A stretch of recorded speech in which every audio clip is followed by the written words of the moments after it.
Ulam na hindi lang papulutan, panghanda at pang good vibes. Ang walang kamatayang sisig. Siyempre, ito lang available sa rep namin. Kunin na natin ang liempo, gayatin at pakuluan na may asin at paminta. Yung ibang sisig, iniihaw after pakuluan. Sa atin, ang gagawin natin, piprituhin natin yan.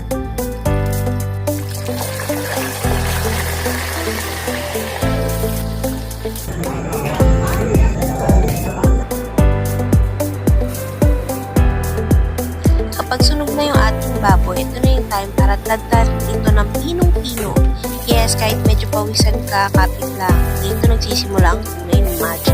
Sa mainit na kawali, igisa ang sibuyas at isunod ang